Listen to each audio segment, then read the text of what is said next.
Hey everybody watching this, it's the Instant Classic here, and welcome to my YouTube story.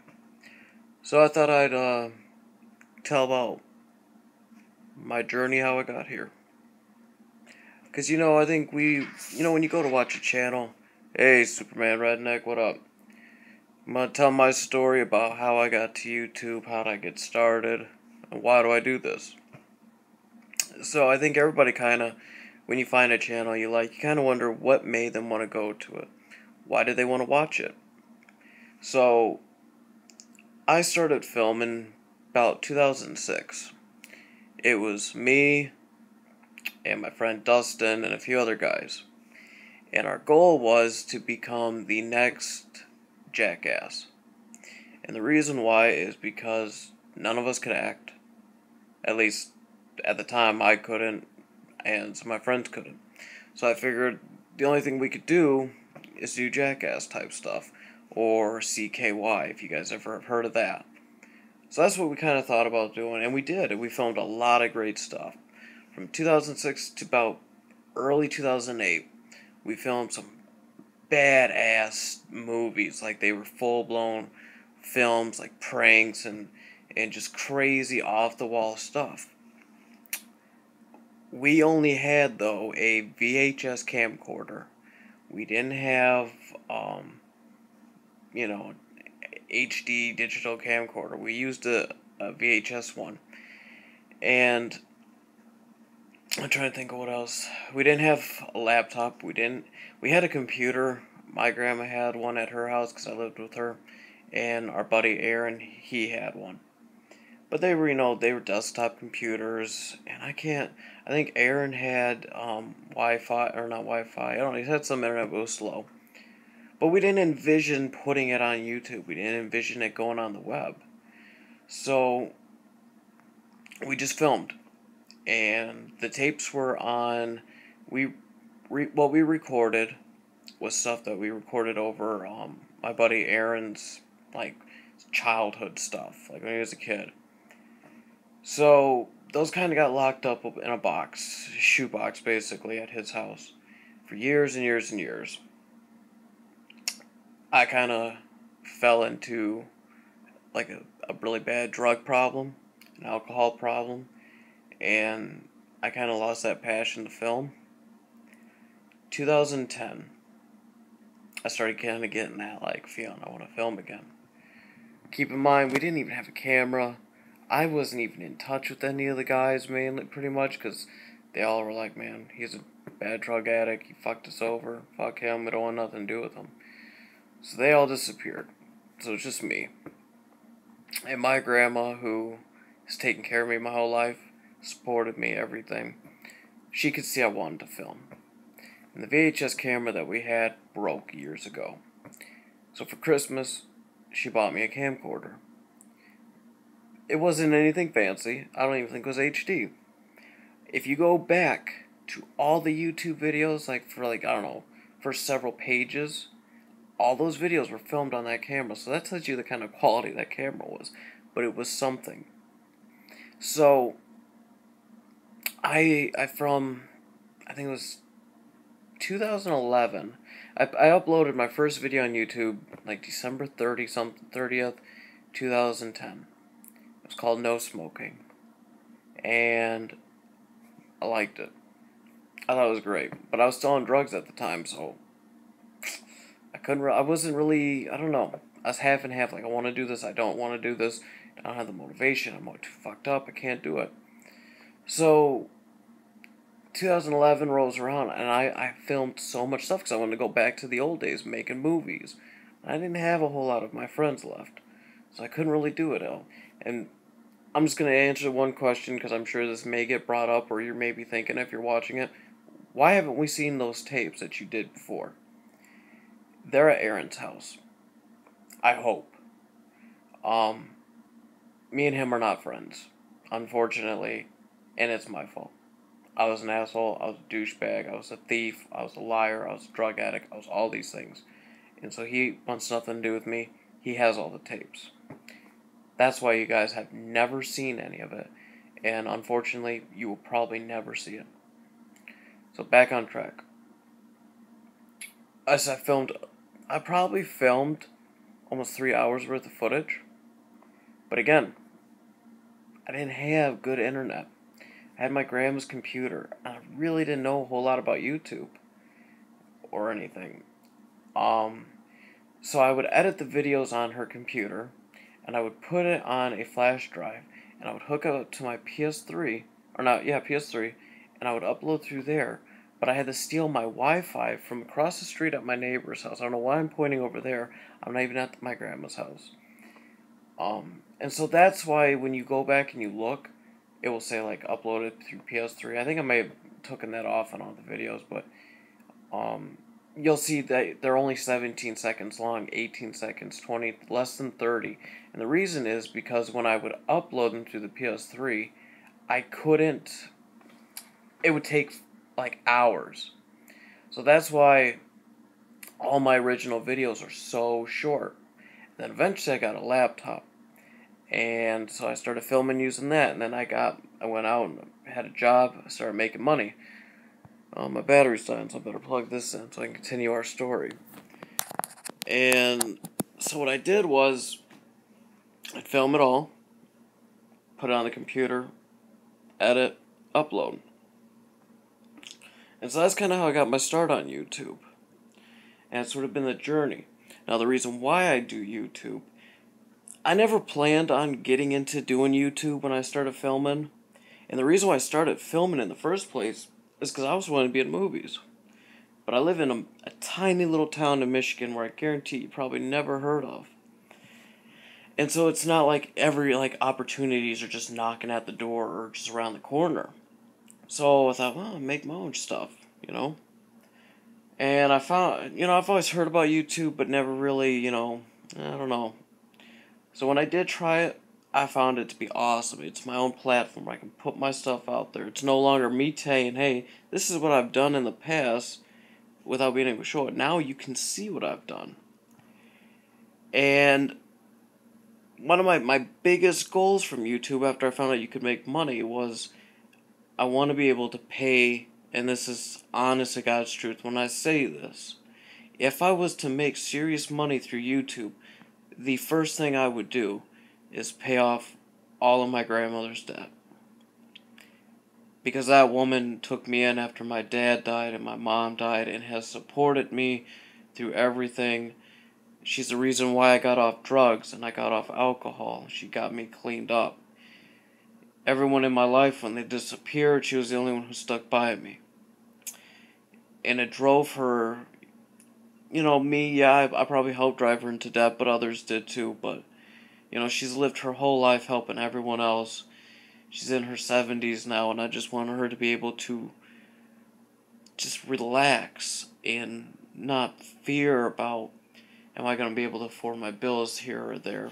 She's lived in the same house, guys, for, 50 years now. And because she's had to take out so many loans and stuff, she don't own it. She owes money on it still. And it breaks my heart because, this, whether you guys believe in religion or faith or whatever, this is a woman who goes to church every Sunday, who reads a Bible every night. I mean, she's one of those women who are just a good-hearted person. And yet, she can never seem to get ahead in life. And so I've always said to myself in my head and, in private that if I ever won lotto or I ever won big or I ever made huge on YouTube, that money would go straight to her. And that's always been my goal, and it will always continue to be my goal. When I have reached that goal, and I have taken her out of debt, and I have been able to help her live comfortably, then everything else I'll start doing. As far as okay, Graham's taken care of, now it's time to take care of myself or get this or that. It will always be her before anything else, because that woman saved my life. And in a kind of a way, YouTube kind of helped me out too, because, you see, when I started uploading in 2012, I was still a terrible drug addict, man. I never did the needle, and I never did heroin or crack or nothing like that. I did crack for a day, and it terrified me. But I was a bad pillhead. and kind of getting that motivation, okay, get up, let's film something, and then I got to edit it, kind of helped keep my mind straight and going. And so I eventually got off everything. But, so I guess I could say YouTube did help me being able to do it. Now, the thing with my problem, why I don't know, I'm assuming why I don't make any money is because I don't have enough views. I don't have enough subscribers. I'm not a big name. I'm not a kiss ass. You're not going to see me do a trend or say, like when they did planking, I didn't do a video, oh, hey, look, there's me planking or whatever. I just didn't want to do that. Because I just don't want to be a sellout. And I've done it a few times where I guess I have sold out. When I did the stuff with Haggy Brands, I approached him and did it because I was hoping that, this little arrangement where he would help me out, bam, would blow up my channel and get me going. So, I did look at the easy way out. And when I did parodies like on McJuggernuggets, Kid Behind a Camera, Charlie Chill, all those, I was trying to take the easy way out and make fun of these big YouTubers so that people would go, oh, their name and their picture's there, let's click on it, maybe it's them. And it did me no good. And I'm not gonna lie, I did do that whole buy subscribers, buy views. I wish I never did. Because I have no idea how many real subscribers I got that really watch my content. It was a terrible decision, but I never knew anything about YouTube. I didn't start studying YouTube until this year. And so I am pissed about that. But back onto kind of like the history of my journey with YouTube. So I've always called it Thai Vision. When I made my movies, I always called my company Thai Vision. And the reason is because my name's Tyler, so Thai, and then vision, like my vision of what I want to do or what I like to do or what I think about. And so that's how the name came about. Well, when I met my wife and we started doing videos, people seemed to really like that. All my videos I've done well are because, I don't know, it worked me and her. And we started to pick up more momentum, and I decided, you know what, let's rebrand everything. Let's change the name of the channel to something more clickable, more typable. How many people are going to go, let's look up Thai Vision? Hell, half the time people call me TY Vision or Thai Vision. They don't put it together, Thai Vision. So I was like, Married Pranksters. And I thought about the name, like, should I do Married Pranksters, Married to a Prankster? And I thought I'd keep it short and simple. Married Pranksters. And so that's why the name has changed. And I love doing it, man. Right now I'm kind of like in that like writer's block. I don't know what to film next. I don't want to get on the YouTube and like talk shit about somebody or do a fucking parody video where I'm mocking somebody. I'm not gonna lie, I would like to do a parody video of like famous people. And here's the thing, and I had thought about doing this, and then I heard he was doing it, and I thought, no, because then people are going to think that I'm copying him. I'm a huge wrestling fan, and I did think about maybe talking about wrestling. Like, me and Dustin, we've talked about maybe doing, like, our own little show where we talk about stuff that we like, because, man, when we sit there and talk, we just goof off. And that's kind of where them voices that I do, like Scooter and stuff, how that came about is me and him talking. Because he don't really do them, but I do it to him because I like his reaction. He laughs. So I'd be like, well, I've been down there the other day, and, well, let me turn on the television. Oh, it's the Floyd Mayweather's again beating up somebody in the ring. And so I thought we could do a show like that, and we could talk about wrestling, because, man, we spend like 2 hours at a time on the phone talking about the state of what wrestling is like. But I don't want my channel to be just about that. And I've done my research, and I found out that, you want to be successful. I can't even talk. You want to be successful on YouTube, you need to be consistent. And I don't want to be consistent. I've never been consistent. If you go through my video list, man, I've never been consistent. And now I'm hearing like, oh, you can't even curse now or you're not going to make money. And I'm just thinking like, son of a bitch. I'm not a big cursor, but when I start talking and things are flowing, You know, I do curse. Bear with me for a minute, man. I gotta get a cigarette, guys. I'm enjoying this talk. You have so many good ideas. Well, I appreciate that, man. You know, Superman, you and I tell you right now, you're probably my first ever real YouTube friend. Like, yeah, you are. Out of all the people that I've ever met, it all started with you. I wouldn't have met, Savage, or, oh God, what's that, Crazy Bray, or any of them. I wouldn't even heard of Edward Hubbard until it was you. So, and by the way, man, you fucking, all the stuff you've ever done for me, shouting out the channel, I appreciate the hell out of that. Like, I never started using Twitter until I met you. I mean, fuck, did I flick in my Coke? Son of a bitch. Let me see here. Nope, no ash got in there. Well, shit, man, since it's like, it looks like it's just you and me, Superman, you got any questions for me? Oh, shit. I'm in one of them talkative moods. I can explain anything about my channel or ideas. Like the Outback? I know you like that guy. That idea, I went to Australia back in 2005, I believe it was. Might have been 04. I think it was 05. I was a really good bowler. And I went there through this company called People to People Sports Ambassadors for kids. And when I went there, I bought a bunch of like stuff from Australia. That's where I got the boomerang, the didgeridoo, the Australian hat and vest. And I was sitting in my room at like, I think it was like 2012, it might have been 11. And I was doing different characters. I had like Officer Crowcheck, I had just random ones. And I thought, I'll do the Outback. I got the hat on, and at the time I had really long hair. Well, not long, I had skater hair. I never was a skater, but I liked skateboarding stuff. I was a huge fan of Bam Margera and all that. That's how I kind of, where a lot of my inspiration came from. I'll tell you about Australia. I was only in Sydney.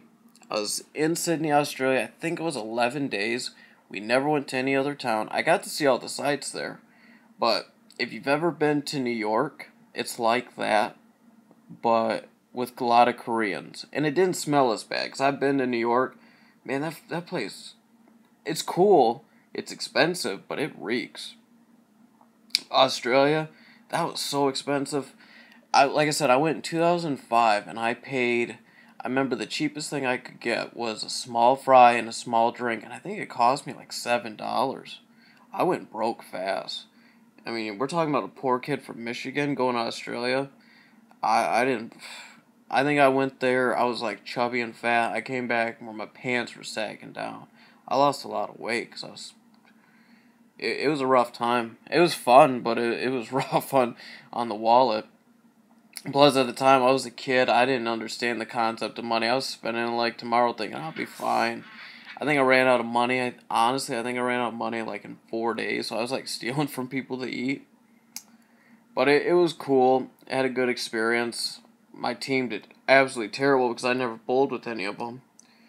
Just met them there on the spot, and they put us together. And I think it was like 170 teams, I think ours came in like 68. So it's not that bad, but at the same time, you always want to go for 1, 2, or 3, because, you know, at least I think you win something if you get like in that place. So there's that. Well, here's some stories about like stuff that we filmed back in the day. One of the best ones we ever did. Okay, so Aaron, the guy who owns the actual tapes, he looks like a bird. I mean, the fucking beak, the way he walks like a crow. And so it was me and 2 other buddies, and we're walking up to his work, because I didn't live that far, and we see a dead crow laying on the side of the road, and we're like, oh, this would be great. And so we seen a potato chip bag laying, and there's like a bunch of ants in there, so we took a stick, and we pushed it into the potato chip bag, and we walked up to his work, because he worked at Glenn's at the time. I think now they've changed it so many, it's called like Family Fare or something. But at the time it was Glenn's, and I knew Aaron really well. That he left his he always left the right the back seat left side of the car unlocked because he always forget his keys in it or something, and he just always wanted it unlocked. So I unlocked it, and we stuck the bird in, and my two friends are like, let's just leave it in the potato chip bag under the seat. I'm like, no, dude, we're gonna dump it. So we dumped it, pushed it in under the seat, and I dumped all the ants in the front of it, on the front seat. And so we go in and we go see Aaron, and he comes up and he's just smiling like, "Oh, my friends have come to see me at work. I'm so happy. Oh, it probably sucks so bad for him at work." And here his three friends show up. I'm like, "Oh, how's it going, Aaron? How you doing, man?" And we're like, "Oh, we're gonna be at the bowling alley. Come pick us up when you're out of work." He shows up, and I remember the three of us got in the back seat. None of us would ride in the front, and he's up there, and he's got shorts on, and he's constantly going, "Oh, my legs, something's biting me. Bugs are biting me in here." I shit you not, he had that dead crow in his car for probably almost a month. And every time he picked me up, it reeked so fucking bad. It was terrible. And I remember this one time, I'm sure he did it other times, but I remember this one time he picked me up and he's like, "God, your house stinks." I'm like, no, dude, it's your car. And then finally him and our buddy Chuck, they got into a fight, and he's like, "You keep talking shit like this to me, you're gonna end up like that dead bird in your car." And Aaron's like, "What is he talking about?" I'm like, "Damn it, alright, Aaron. We put a crow in your car." And so you would think somebody would, like, lose their shit. This is his reaction. He goes and sees it. "God damn it, Tyler. Well, I'm gonna have to bomb my car now." we can't ride around now for a half hour. And he gets a bug bomb and he puts it in there and just sets it off. And I waited because I didn't want to walk home. So after it cleared out, he gave me a ride home, and there's Chuck sitting on my porch waiting for me. And we laughed about it. I see another one that we did that was good. Honestly, one of the first ones we ever filmed was this stuff that we did in public. Sorry about that, guys. We went to... Okay, so, again, Aaron, I had a cast from when I broke my leg in middle school. But Aaron, he's this tiny little twig. He was able to put it on. So he puts on my cast, and we wrap it with, like, white tape. And he takes my crutches. And it's me, Aaron, and Dustin. Dustin, as you guys probably know from the videos, he's been in all of them, a lot of them. We call him the angry roommate in some of them. Anyways, we go to the China buffet. And keep in mind, I'm filming with this big VHS camcorder. Aaron goes to the, Dustin goes in first. He goes into the bathroom. Then Aaron goes in, and he goes into the bathroom. Aaron walks out of the bathroom, and he's in the middle of China buffet. And Dustin, this big Puerto Rican kid, comes up, and Aaron's walking on these crutches all hunched over because they're for a guy that was in middle school. Just shoves him right on the ground and just takes off and just yells, "Fuck it." And I'm standing by the doorway of the China buffet filming this, and the China people come up to him and like, "Oh, you okay? you okay?" And Aaron doesn't say nothing. He just gets in the crutches and just kind of like runs out. And we get in the car and eventually go pick him up. And we did that same scenario at like a Dollar General in this town like a half hour away from us. And that was funny too, but we didn't really get the reactions that the China buffet one did. And God, I wish I had that footage because it was so funny. Okay, one last story I'll tell of the good old days. By the way, when we used to film, our jackass, because I said we wanted to be like the next Jackass, we called our movies "Don't Cry." And originally it was going to be called Stupid, but I'm like, it's dumb. I don't want to call my movie stupid. It's like, "Don't Cry." It just had a great ring to it. So, our buddy Chuck, is passed out at my house. And that back in those days, that was one thing you never did. You don't fall asleep at my house before I do, or, you know, anyone who's with me, because we're going to fuck with you. Chuck passes out, and Chuck's this big motherfucker. I mean, he looks like, what's that guy from King of Queens' name? I don't know, the big guy, Kevin. Anyways, Aaron and I decided to fuck with him. At the time, I had a pet rat. And so we took rat droppings, and we dropped it into his mouth. He still didn't wake up. So what did we do next? We decided to go for pubic hair. Not gonna lie, I was probably like the 16, 17-year-old kid. I kept a clean shave down there because of a woman I was with. A little too much personal information, but I keep it real. We decided Aaron is going to shave his ass hair. Literally. I had to have a camera there, and I turned, I don't want to watch this little bird shave his ass, but we did it because we wanted to show we're really going through and doing this. So I'm literally filming as I think he used scissors actually. He used scissors and he cut his hair out of his fucking ass. And we filmed him literally put it in Chuck's mouth. And I remember Chuck, he's just like that. And finally we threw a phone book on him and he wakes up. And I guess he told us he swallowed the rat shit because he didn't believe it until we showed him the footage. But he swallows the rat shit. And then he's just sitting there and he's plucking his hairs out of his mouth. Aaron already takes upstairs because he's scared. Chuck's a big guy. He'd fuck us up if he wanted to. He goes upstairs because he's scared. And I'm sitting there and I'm filming it because, I got to get it on camera. And he finally looks and he goes, "What is that?" Oh, and he covered his face and he tried to do like this backswing with his arms. He wanted to hit me. It was just, that was one of like the funniest things, and we have all that on camera, but like I said, Aaron's got the footage, and man, I'd love to though be able to release that for you guys, because God, I miss seeing it myself. So back to the YouTube. Now, I've thought about maybe doing some stuff with the Scooter thing. I don't know if I'm gonna do prank calls though with Scooter. I was thinking about, because I do actually collect records, be like Scooter's top 10 records. And be like, this ALC record, Scooter speaking here, I got some records. And these are my top 10 records I think you fellas out there should buy. This is Johnny Cash in Prison Blues, whatever it was called. I don't know. I haven't looked at my records in forever. Man, I tell you, the room that my sons have now, before we had them, was my man cave, and I used to have my records all over the walls and shit. It was awesome. Let's see here. What should I talk about? Well, other things I said like wrestling. I am an Angry Grandpa fan. I think that was actually the first real YouTuber that I ever saw. I was just sitting there and somebody shared it on my Facebook because he was getting his PS4 destroyed, and that was like my introduction. I'm like, what the fuck is this? And I just thought it was hilarious.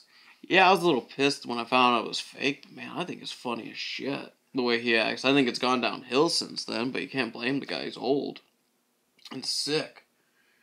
But I never cared for that McJuggernuggets. Like when I heard about him too, I went back and I was watching his videos. I'm just like, I mean, I get where people could like it, and I obviously I can tell that's fake, and even if it's not fake, it's just, I don't know, it didn't have that magic for me that the Anchor Grandpa show did. I do like, what's the Elders React. That's some funny shit, man. I love that on YouTube. Let's see here. Oh, man. Well, I got 2 viewers. What do you guys think I should do for, like, a prank on my wife? Because she pranked me. I haven't got her back yet. What do you guys think? She dyed my hair blue in the last one. I don't know what to do. That's why we haven't done a new Married Prankster series video, because I just don't know what to do. Oh, alright. Here's one thing I'll explain. So, I did have to take down a bunch of videos, which they're all back. She's afraid of, like, I don't know, clowns. But I don't know what I could do with a clown. I mean, I got no clown makeup or costume. So I thought about that, but I don't know. Well, like I was saying, I reason why I took down all my videos, and I've already gone through and talked about it with the right people, so I can discuss it. My oldest son, I never met until he was, yeah, I guess I could get some Halloween stuff from it. I could do like a wake up clown prank or something on her. I haven't done a wake up prank on her in a long time. It's just kind of hard with, the babies and stuff. I don't want to get them scared or her yelling and then they get freaked out. But my oldest son is 3 right now, but I never knew I had him until he was 2 years old.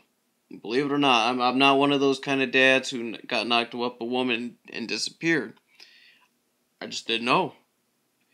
And the woman, she ended up in a situation where the courts needed to find out the father of her kids. I'm not the father of all her kids, I'm only one. But anyways, I had to get DNA tested. So when I got DNA tested, came out, you're 99% him. His dad. So I'm like, oh. I met him at 2 years old. And he eventually, after I worked through with the courts and foster care system, he got to live with me. Well, we're still dealing with his mother's court stuff, so he's considered ward of the state. And so these crazy videos where my wife and I are like freaking out and smashing stuff, we have to now document and show that the children are not here. Because if they are here, CPS could get called on us and the kids get taken away. So that's one of the reasons why I took down the videos, is because the caseworker saw them somehow, saw the videos, and got concerned and kind of made a threat, and it pissed me off. And I love my children. I gotta put them before I put this YouTube stuff. So I had to just shut down everything, stop filming, and figured things out. I talked with the caseworker, told her everything that's going on, what's up about the videos. And so now if we ever do another one, which we will, it's just a matter of time, we have to make sure that the kids are at my grandma's or a babysitter someplace, make sure we have documentation, proof to show. And let's see. Yeah, my kids are never in any harm. I mean, if you ever watch any of the prank videos or stuff, you never see them, you never hear them because they're not there. We wouldn't do that in front of them because they're not old enough to where they'd go, oh, they're just messing around, they're just fucking around, they don't know it's true. So that's the situation. Kids cannot be here if we're gonna be cussing up a storm, smashing or breaking stuff, whatever. So that's why I think that's one of the reasons why we haven't done it. Because my wife she's very scared to lose the child that we have together that's not involved in the child protective case. Because, he's our miracle baby. Because my wife and I, we thought we could never have kids because they told her she couldn't. And he's here. I tell you. And I'll tell you right now, man, it's weird. She's an amazing woman.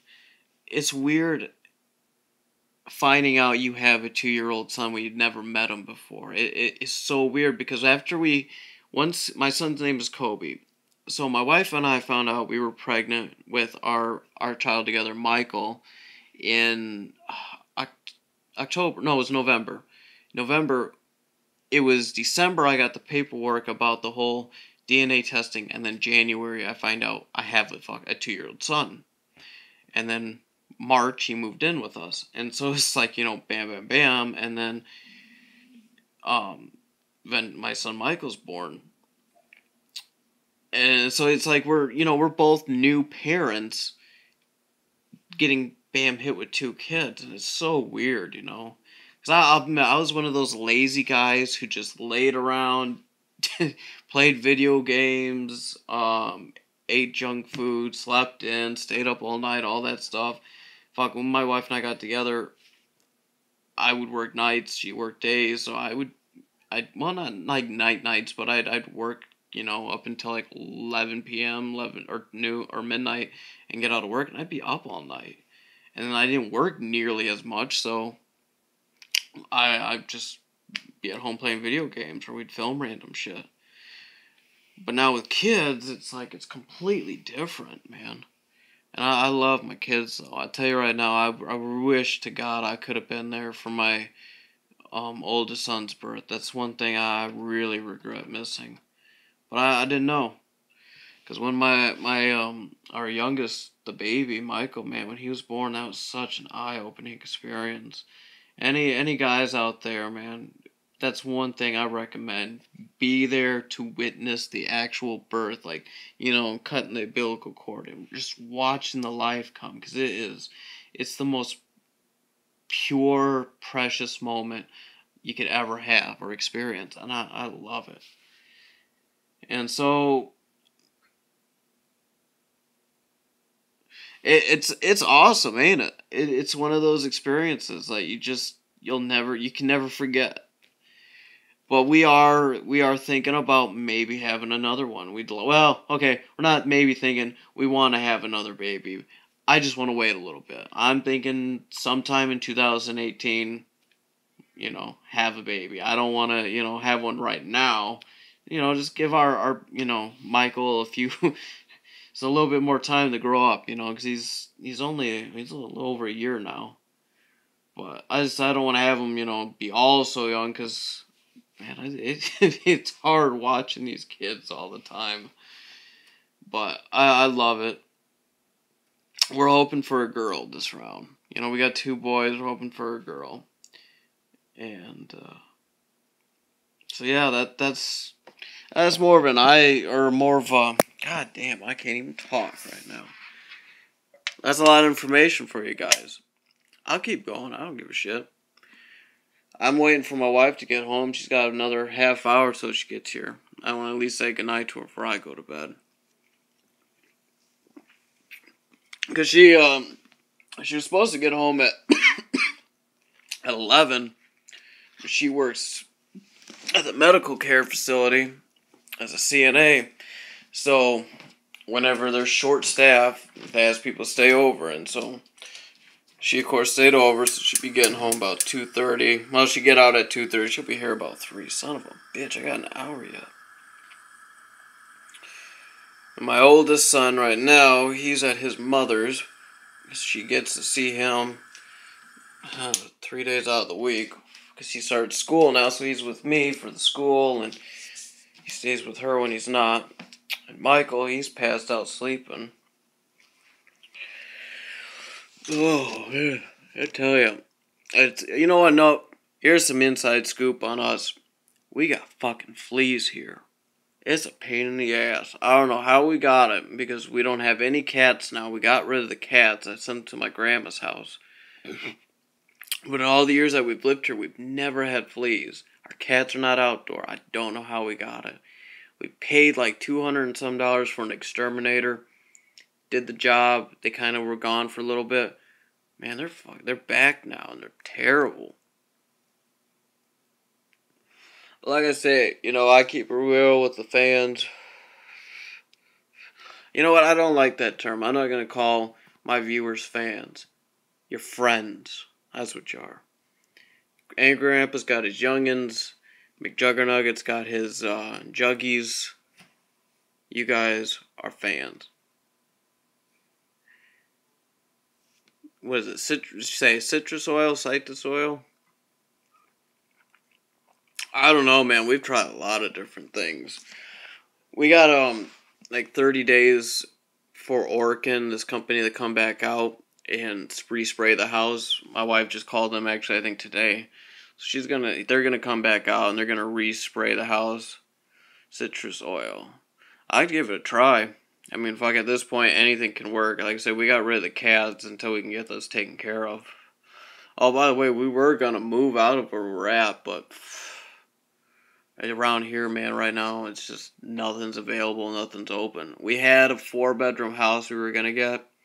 Guy told us, get the money. We got the money, and then at the last moment, he's like, well, we're just gonna go with somebody else. And man, that pissed me off. I wanted to hit that guy right in the jaw.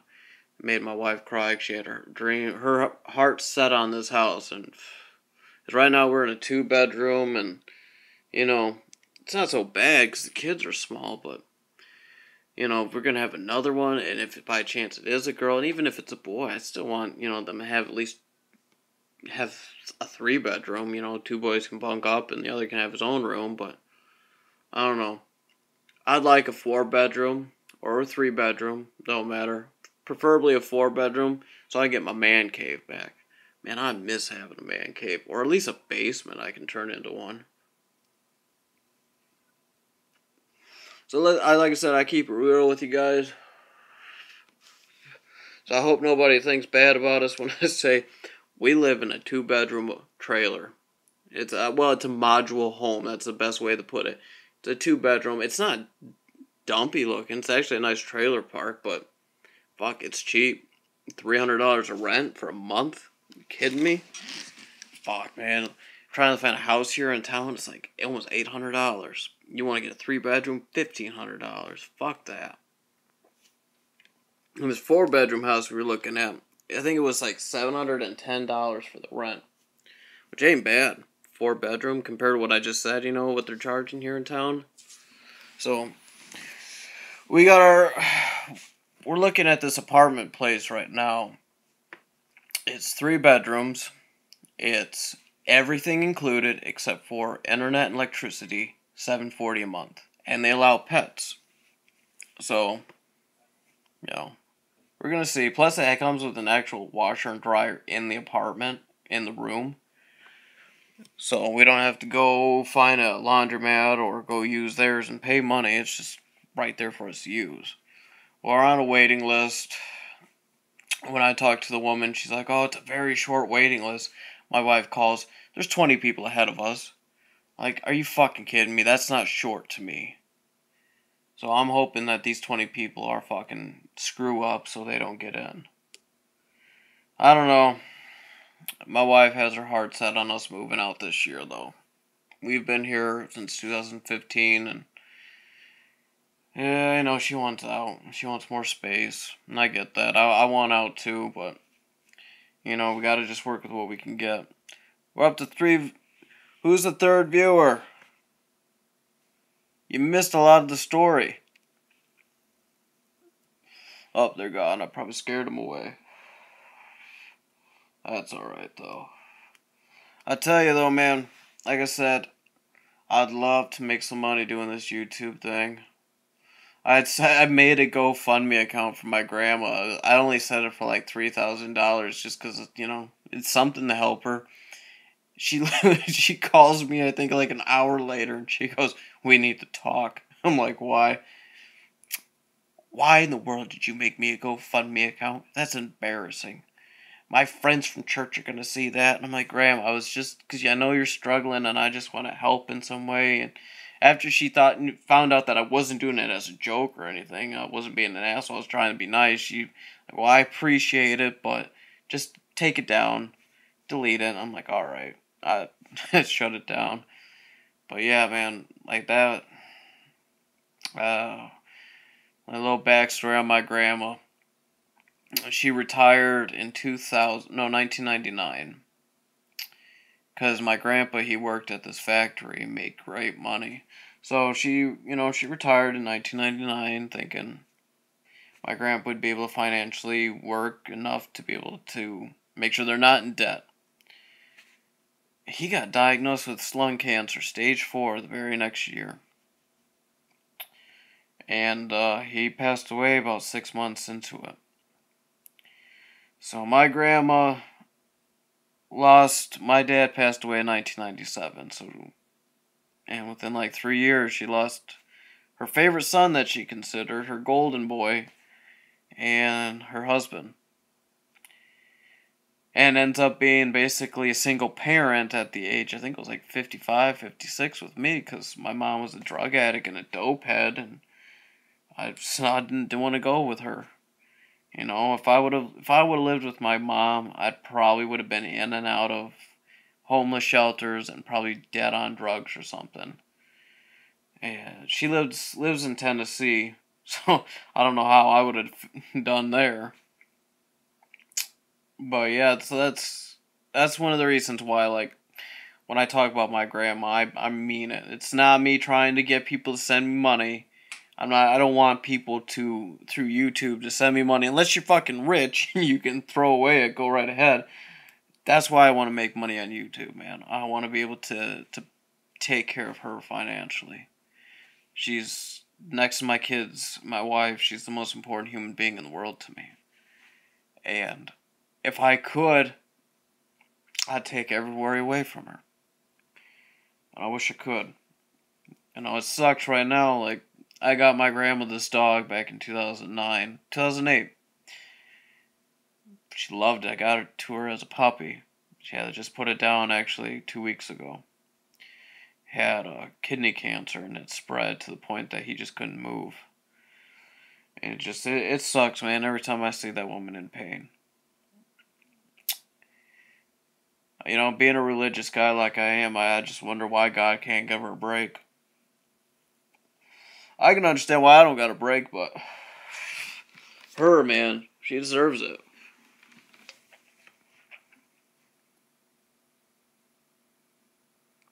Oh, babe, I'm glad you're enjoying it. So, here's something I wanted to talk about. I know people have all their kinds of opinions when it comes to religion, and so I'm not trying to start up any sort of shit or nothing. This is one of the reasons why I personally believe in Jesus Christ and God. I promise it won't be too religious. I had broke up with a girl. Oh shit, it's dying again. Let me plug it back in. I had broke up with a girl in like February, and I live in Michigan, so it's we have blizzards at that time. And I was in another town. I was about like 35 miles away from my grandma's house, because I was actually living with her at the time. We broke up. I didn't have cell phone, nothing, so I couldn't call. So I was walking with my luggage on me. Oakland County. Is that California? I was walking with my stuff, and in this blizzard, I stopped. And she lived in like downtown Auburn Hills. Oh, okay, I know exactly where that's at. So she lived downtown, and so like it was super far. Let's put it that way. Well, I'm walking, and there was plenty of times where I wanted to just like rest and like stop. And every time I did, the wind would kind of just like kind of get like a push or something, just told me just keep going. And I don't want to say I wasn't religious, but I had been through so much shit that I just kind of, my faith wasn't as good as it is now. But I remember praying, and I remember saying, like, God help me, Jesus, please. I don't want to walk 30 some miles in this, and it's about getting like dark. I was like 5 or 6 p.m. when I started walking, so it would have been super late by the time I got home if I walked the whole way. Well, anyways, I made it to Walmart first, and I go in, I asked to use their phone. I called my grandma and a few other people, and damn right he died on the cross for our sins. And nobody answered. And I'm like, shit. So I leave, and I started walking again, and it was like about maybe 2 miles to like Myers. Well, in the middle there was like a Menards, and I thought about going in and like layering up, getting more clothes on, because I was like, oh god, I'm gonna be freezing. And something said, no, just keep going. Just get to Myers, make the phone call. If you don't, then layer up there in their bathrooms. I was like, okay. So I get to Myers, and I call again. No answers, nothing. I turned around, and this is a town that's 35 miles away from my hometown, where my grandma lives, where we have stores that people can shop at. The neighbor who lives across the street from my grandma, Debbie, is there. I literally turn around, and there she is. I'm like, oh my god. So I'm like, Debbie, I explained my situation. Can you give me a ride? Well, she's like, oh, my car's kind of packed. I don't really... Hang on, there's a friend here. She lives in Manistee, too. Let me ask her if she can give you a ride. And she goes up to this woman. She explains the situation, lets her know that I'm not just some random stranger. Yeah, I can give you a ride. I got a ride. If I had stopped, sit down, or take a rest or break, I would have missed seeing my neighbor who would have got me a ride from this random lady to get home. And I have to believe in my heart, because I prayed for, I don't know, 2 hours walking wise to get to these places, that God and Jesus continued to push me to keep going. And that's what renewed my faith, because I'm not saying I wasn't a believer, but I think I had fucked up so much in my life that I thought they'd just stop listening. So that's when I knew not only that they were still listening to me, but that was like okay, they are real. God's real. Jesus is real. Religion is real. It is, because there's no other way that you can explain that. I mean, that is so weird. You know, what are the chances of that happening? And like I said, I could have stopped along the way and been fucked. So yeah, the woman gave me a ride home, and I get there, and I don't know. It was a huge eye-opener, and it was kind of eventually what led me to my sobriety.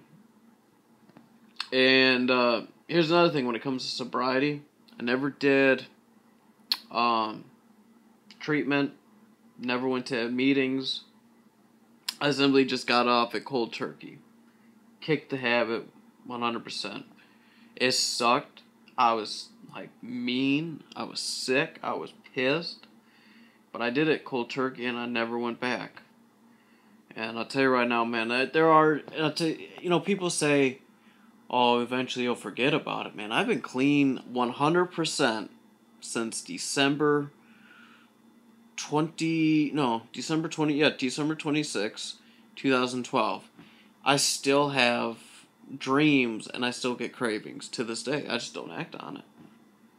But yeah, I was oh, we got Amy R. I know who that is. She's a cool chick.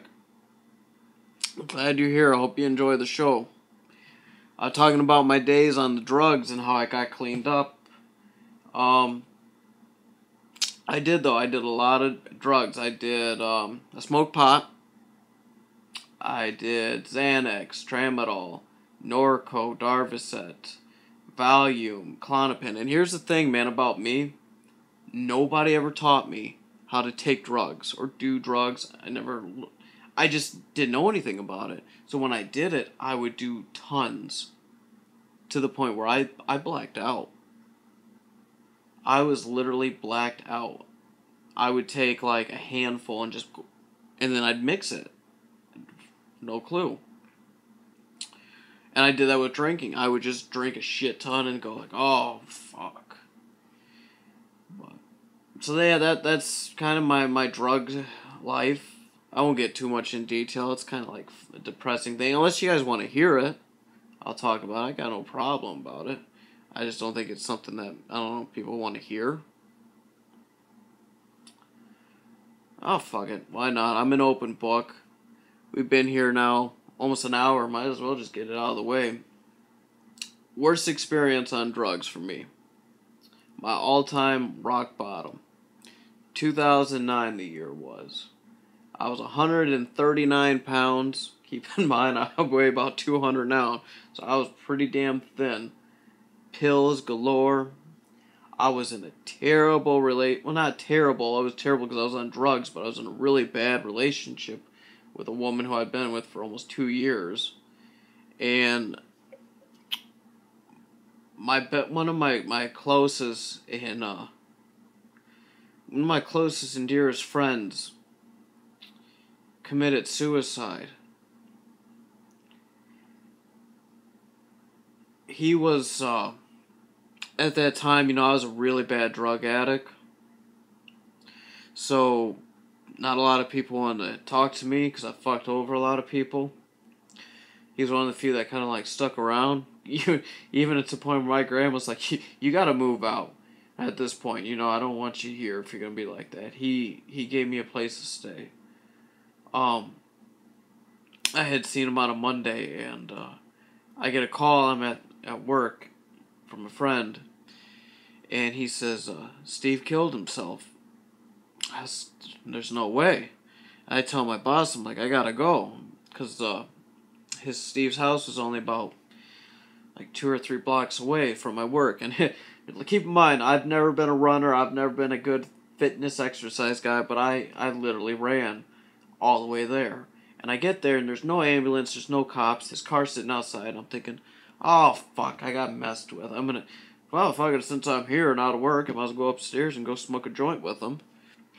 And I get in, and I go up to the stairs. He lived in an upstairs apartment, and it wasn't until I turned the corner to where his door was that I just kind of, like, lost it, because there's police tape over the door, and there's a lock, and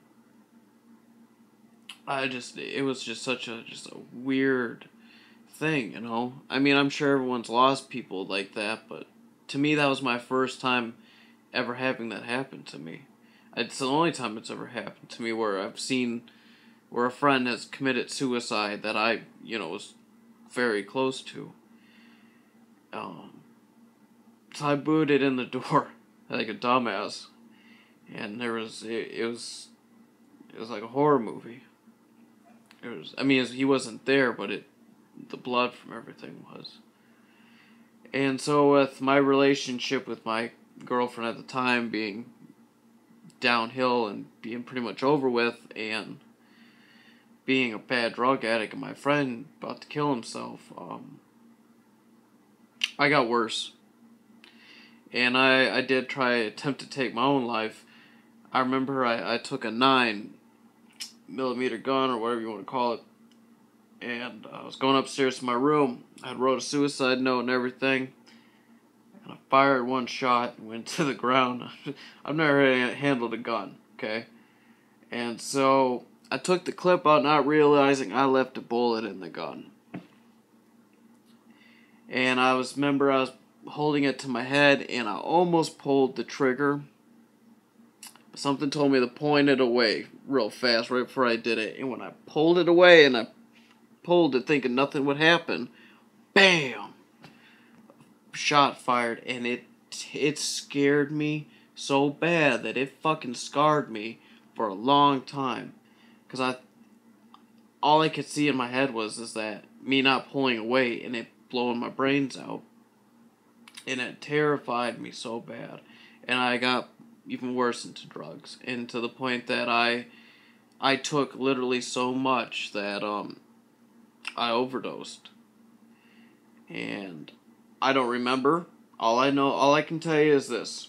I did a shit ton of pills, and I walked to Wesco because I wanted to buy Iron Man on DVD for some odd reason at Wesco, because they sold DVDs, and I remember seeing it there. I wanted to buy it. I didn't buy Rush Hour. Not Rush Hour, but Iron Man. I ended up buying Rush Hour 3. But I remember opening the door to leave Wesco, and the next thing I remember is waking up in the ICU at the hospital with tubes in my nose, my shirt cut in half because they had to zap me or something, I don't remember, and asking, like, what happened, and they're like, we almost lost you, you were in and out a lot throughout the night, and I just thought, oh my god. And so any normal, sane person, I'm sure, would think, well, did you clean up after it? Did you change your ways? I didn't. All I could think of to myself is, why does a piece of shit drug addict who lies and steals from everybody live when newborn babies and good people in this world die every day? I couldn't understand it. I was living like such a terrible person. I couldn't understand, why did God let me live through this, drug overdose, and yet these people die?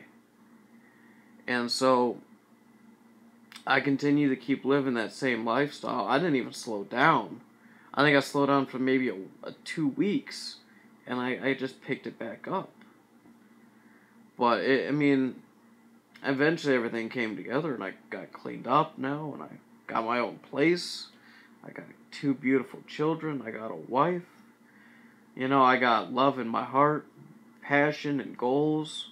I got this YouTube thing that I'm doing. Someday, hopefully, I'll be able to get the old Don't Cry tapes, and you guys will be able to see it. That's one of my big goals for the channel, is to get them tapes, man, and put it out there, because I know the stuff that we did, because we were fucking young teenage kids going out there for it. It had to be a hit, because it was real. We weren't doing fake stuff. what we filmed was real. And it was just like, holy shit, I can't believe they did that. Because like I said, our goal was to be the next Jackass. And so that's what we set out to do. And now, out of all the people that I filmed with, out of all those videos, I still got one guy left. And that's Dustin, man. Dustin Crewell, angry roommate, whatever you want to call him. He ain't my actual roommate. That's just his name for the Married live series. He's the only guy. He was the first guy with me when we started filming, and he's still with me today filming. And I couldn't ask for a better friend. You know, when I say we're best friends, we have been friends since kindergarten. We have been friends for over 23 years. You're not going to be able to beat that unless you buy a fucking tree or a turtle. You're not going to have something stick around that long. You know, he's the best friend I ever could have. And, you know, unfortunately, he's in the same position, the same situation that I was in when I was younger.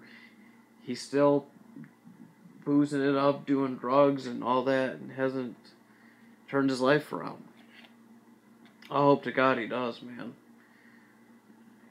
Oh man, I couldn't imagine. You know, they're not talking about my kids or my wife.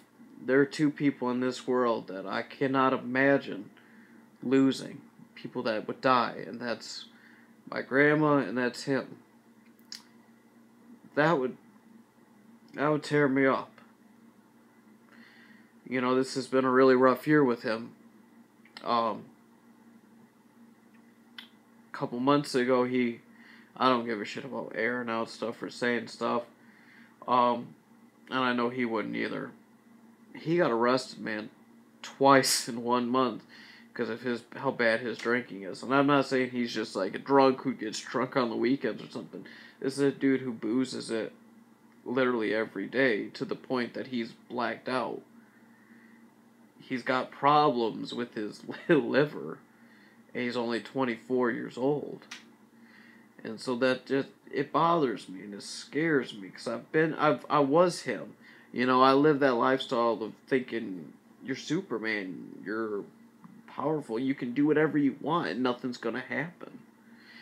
And I hope to God he cleans up and changes his ways because like I said, man, my grandma and him are two people besides my family I've created that I can't imagine. I hope so. You know, he talks to me. Like I said, we talk on the phone 2 to 3 hours. He'll sell it to me that he's gonna clean up and change his ways, and I want to believe it so much. But then I know, sure enough, I won't hear from him for like 3 or 4 days, maybe even a week. It's because he's out drinking and doing pills or drugs or something. And he'll call me up, and then he'll be like, oh, just doing this or that. He'll call me up all drunk, and it hurts. I mean, let's put it this way. My wife and I got married. Dustin was the best man at my wedding. He left before he did the best man speech because he needed to go do drugs, he said. So, that's how bad his addiction is. But anyways, guys, I'm thinking about maybe possibly getting off here. Thinking about watching some of my videos on the Married Pranksters channel. I like going back to like 2012. Oh, thank you. I'm staying strong. I hope you do too. I hope everyone else does. I'm thinking about going back and watching some videos from 2012 that I did on my channel. I mean, the quality's not great, but I love it. Okay, if I had to... For anyone watching this, oh, I know she's badass. Here's my top 5 videos I recommend you watch on my channel. Number 1, it's called Do Not Try This at Home. That's all it's called. I promise you will enjoy it. It is good. And it's real. We didn't fake it. It wasn't staged. God damn it. Now that I talk about it, I can't think of any other ones. I just recommend going through and watching the old stuff. Watch the new stuff if you want. Just enjoy it. But yeah, it's been about 64 minutes I've been on here. This is the longest I've ever been live. This is the longest I've ever done something like this. But I just, I want to pour myself out there, let you guys know who I am. Maybe once people watch this and get a feel of who I am, maybe you guys will give me a chance to entertain you in future videos. I appreciate the likes. I appreciate the views. All that. Enjoy your night. God bless. Awesome. Well, I hit finish.